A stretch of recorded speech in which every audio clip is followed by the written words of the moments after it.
informe de gobierno señala al final que el 72,4% de la población estaría a favor de que él continuara en el poder, esto de cara a la revocación de mandato, esto a la mitad de su sexenio. Entonces, sería buen momento para preguntar algo interesante. ¿Cuánto porcentaje de la población hubiera votado a favor o en contra de que, por ejemplo, en 2015 Enrique Peña Nieto siguiera en el poder? ¿Cuánta población hubiera estado a favor o en contra cuando Felipe Calderón en 2009 se hubiera sometido a una revocación de mandato? Probablemente no sería un 72% como lo presume Andrés Manuel López Obrador, y hay que señalar que una encuesta de su propio gobierno. Así que yo quiero preguntarle a José Manuel, luego nos pasamos con Fernando y luego con Emilio, ¿estos números corresponden a la realidad, José Manuel? ¿Realmente cuenta con una enorme legitimidad, tremenda legitimidad, como ostenta Andrés Manuel López Obrador, en un 72%, es decir, 7 de cada 10 mexicanos quieren que continúen en el poder?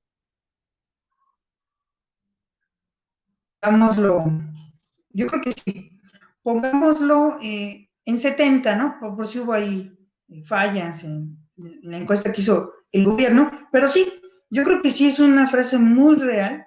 Vemos cómo la gente, bueno, lo refrendaron en las elecciones intermedias del 6 de junio, le dieron el Congreso de cierta manera, ganaron 11 gobernaturas, creo que sí está reflejado en sus cifras, lo vemos el apoyo que tiene en los medios de comunicación independientes como Sin Censura, vemos cómo la gente se expresa del presidente López Obrador y sobre todo en sus giras, ya que vemos que el presidente viaja mucho y ahí mismo pues estamos viendo un gran respaldo al presidente en cuestión de su informe o en su informe que dio por la victoria de hace unos días, pues creo que sí, hay mucha gente que lo apoya, la gente está entusiasmada de que el gobierno continúe, pero no hay que confiarnos porque la oposición va a querer tratar de jugar sucio, va a ser una oportunidad, como lo dijeron varios empresarios,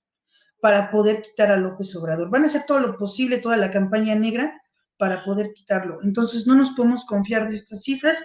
Sí, el presidente tiene mucha popularidad, no nada más lo dice él, sino también los medios internacionales han dicho que es un presidente muy popular, está muy fuerte en América Latina, pero no nos podemos confiar porque la oposición va a tratar de hacer todo lo posible para sacarlo de Palacio Nacional, mi querido Manuel y querido amigos.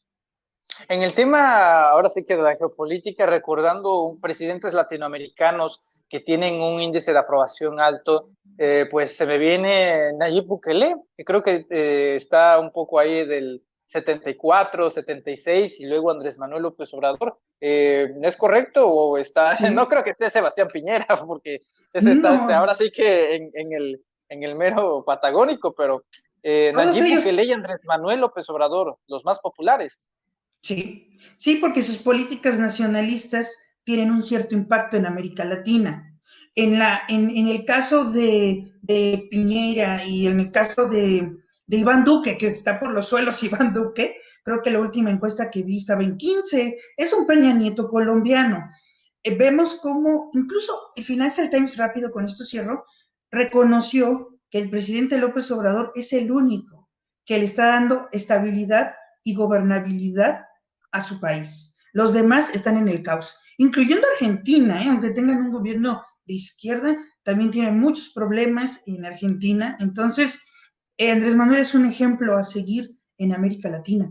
Incluso me atrevería en algunos países del Medio Oriente.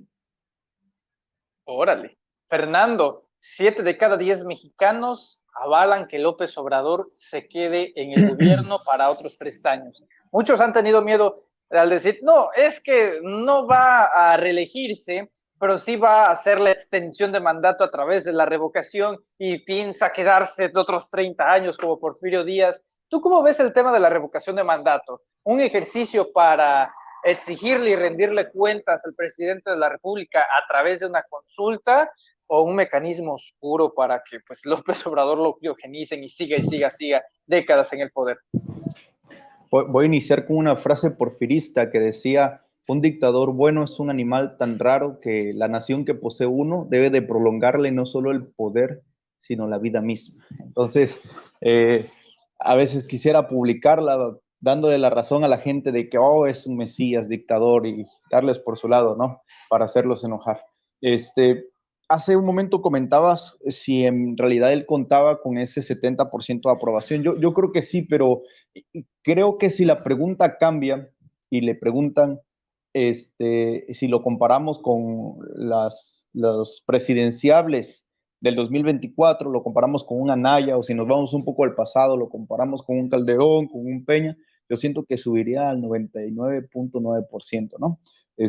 Así la pregunta al aire, un 70%, yo comprendo que no todo el mundo piense, no falte el aspiracional, que se siente orgulloso de serlo porque aspira a ser como Salinas Pliego, si le echa ganitas a su trabajo en la oficina, y no se dan cuenta de que esos personajes llegaron a obtener eso a través de la corrupción, ¿no?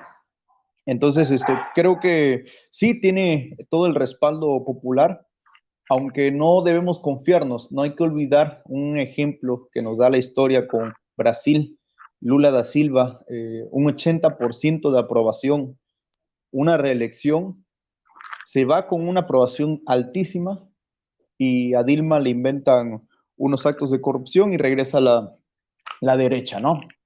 Que Andrés Manuel tenga esos índices de aprobación tan altos no nos garantiza que la izquierda vaya a seguir. Yo creo que sí tenemos que estar muy al pendiente, tenemos que hacer mucha participación ciudadana para cuidar esto que tanto, tanto, tanto le costó a los mexicanos, ¿no? Yo digo les costó porque yo soy joven que empiezo a tener participación eh, hace unos años, pero esta lucha lleva décadas, ¿no? Entonces, creo totalmente en los datos, creo que incluso son más, 7 de 10 mexicanos se me hacen muy poco y, y creo que tiene buena aceptación.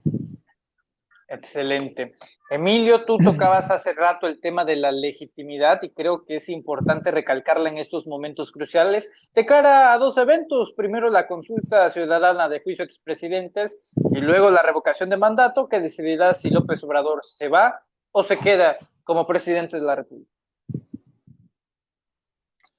Yo creo que la mayoría de la población mexicana no cree en nadie, y más bien no creo, estoy convencido. Si vemos las elecciones que acaban de pasar, hubo 50 millones de personas que no fueron a votar por nadie, que no fueron a votar ni por el proyecto transformador ni por el proyecto regresivo de la acción conservadora. Es decir, tenemos un pueblo de México que en su inmensa mayoría no cree en nadie ni apoya a nadie porque producto del sistema económico, el sistema político y social neoliberal, nuestro pueblo no cree, nuestro pueblo es apático en grandes segmentos poblacionales y este no es un asunto de lo que yo pienso, sino de lo que se traduce en las cifras concretas, en las cifras reales. Ahora, en el marco de esa población que sí participa en política, que sí cree que la política es el único instrumento para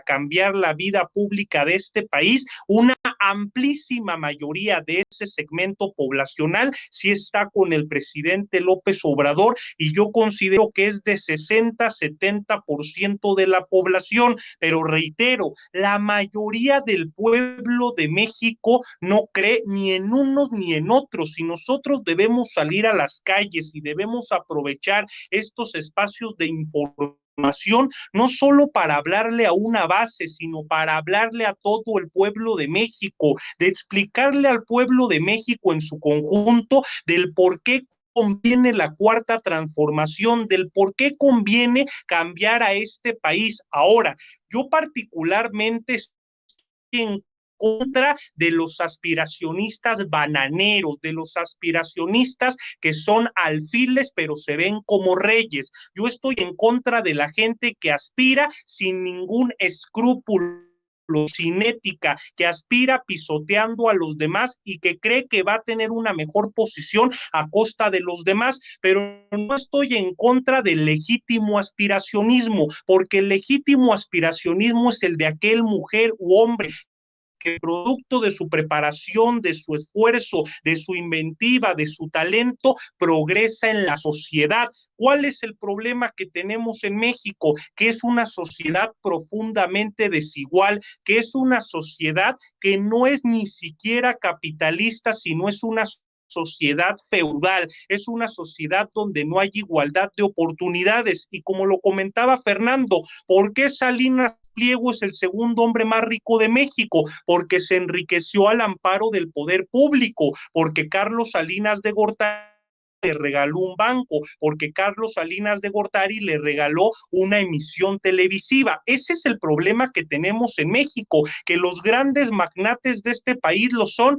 a costa del saqueo y el empobrecimiento de nuestro pueblo, pero no por eso tenemos que estar en contra de la riqueza bien habida que se hace con esfuerzo, con imaginación, con inventiva, con talento. Ahora, para concretar en el punto central, yo sostengo sí tiene un gran respaldo popular, sobre todo en comparación con los expresidentes. Peña Nieto en el año 2015, incluso las encuestas paleras del régimen le daban de 10 a 15% de popularidad, pero 10 a 15% de ese segmento de la población mexicana que participa en política, es decir, en la realidad, Peña Nieto tenía un 5% de apoyo popular.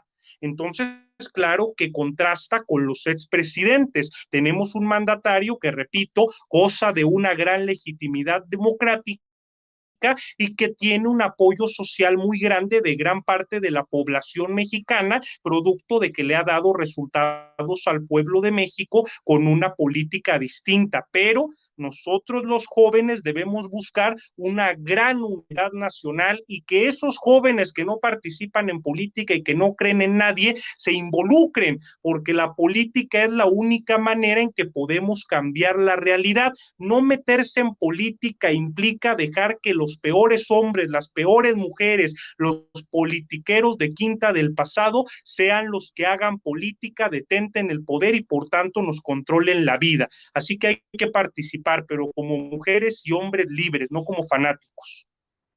Muchísimas gracias, Emilio.